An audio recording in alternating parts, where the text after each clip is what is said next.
sakramenti ya meza ya Bwana tukishiriki kwa usafi wote na tukishiriki kwa usahihi hutuletea furaha, hutuletea amani, hutuletea faraja, hutuletea msamaha wa kweli, hutuletea uhuisho katika nafsi, katika roho, hutuletea uponyaji wa nafsi, wa roho na mwili. Tukishiriki kwa ukamilifu tunapata faraja ya kweli, faraja ya kweli, na mwisho tunakuwa na matumaini ya maisha mapya tukishiriki. Hata tabu hizi kama hatuzioni kwa sababu ya matumaini ya maisha yale mapya, kwamba hakika tutakaa na Yesu milele yote. Mkate na divai, wapendwa, baada ya yale maneno ya wakfu, the words of consecration aliyasema Yesu anapoanzisha sakramenti hii, mkate na divai vinakuwa mwili wa kweli na damu ya kweli. Ukisoma kitabu fulani kinaitwa Concordia, the Book of Concord, wamesimulia sana juu ya sacrament of the altar, sakramenti ya madhabahu, efikasi, umuhimu wake. Imesema vizuri sana, na ukiangalia kuna section kadogo katika kitabu cha Concordia ni kwenye wachungaji, kuna kisehemu kidogo, the Lutheran Confessions, ukurasa 279, amezungumza vizuri sana na uzuri ulioko ndani ya sakramenti ya meza ya Bwana. Hakikisha kila unaposhiriki meza ya Bwana unajiandaa vizuri na kwa usahihi. Pokea kwa imani ya kwamba unakula mwili wa Yesu na kunywa damu ya Yesu. Bila imani unajidanganya tu, mpendwa wangu. Bila imani ni usaliti tu.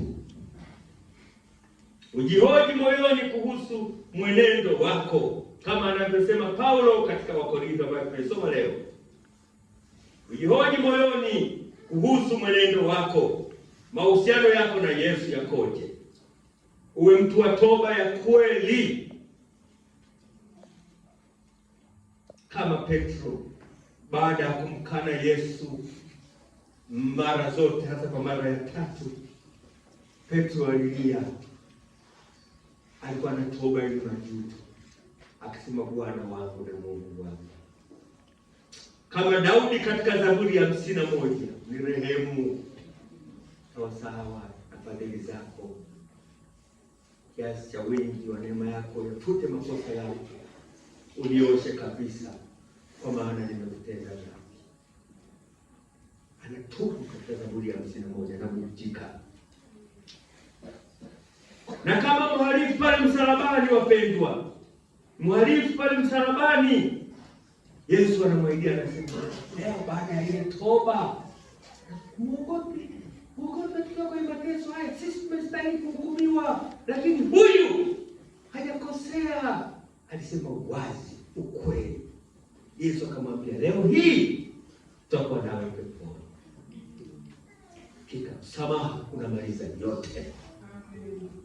Huwezi ukasamehewa kama husamehewa. Unaposhiriki meza ya Bwana, kama kuna mtu alikosea, msamehe, toe kwenye moyo wako. Vinginevyo unajipalia mkaa. Kama wengine wanasema sitakusamehe.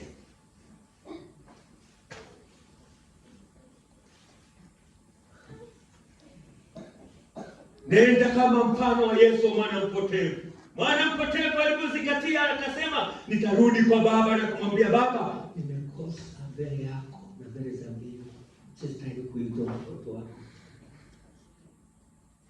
Na wataalamu wanasema tangu siku ile mwana mpotevu ameondoka hapo, wema wa Baba alikuwa mlangoni mwake akiangalia kwa mtoto wangu atarudi siku moja. Ndivyo wema wa Mungu ulivyo. Ukiondoka kwenye kundi, Yesu bado anakuangalia kwa utarudi. Amenyosha na mikono. Hapo ukirudi, hata msijiseme yote, nimekosa, mimi kama mmekosa, lakini mvalisheni pete, mchinjieni na ndama, mvalisheni vazi zuri, kwa sababu alikuwa amekufa na sasa amefufuka. Alikuwa amepotea na sasa ameonekana. Amen. Hii ndio toba. Toba inamaliza moyo wa mtu. Toba tuwasamehe wenzetu, hatusamehewe, tuwasamehe, tusamehewe. Lakini hebu twende, tunaposhiriki mbele za Bwana, twende kwa toba. Hakikisha ya kwamba upo ndani ya Yesu na Yesu yupo ndani mwako, ili hata unapoteswa ateseke yeye anayeyajua mateso. Yeye alipitia mateso, ameyabeba madhaifu yangu, ameyabeba masikitiko yangu. Kwa kupigwa kwake mimi nimepona. Amen. Adhabu ya amani yangu ilikuwa juu yake, na kwa kupigwa kwake mimi nimepona. Yeye pekee, Yesu wapendwa, ndio anajua maumivu ya kupigwa misumari, ya kupigwa mijeledi ile, ya kubeba msalaba, ya kukataliwa, ya kutukanwa, ya kutemewa mate, ya kudharauliwa, ya kutukanwa. Yote hayo yeye anayajua, alivumilia. Lakini yote hayo alivumilia ili amalize ajenda iliyompeleka msalabani. Amen.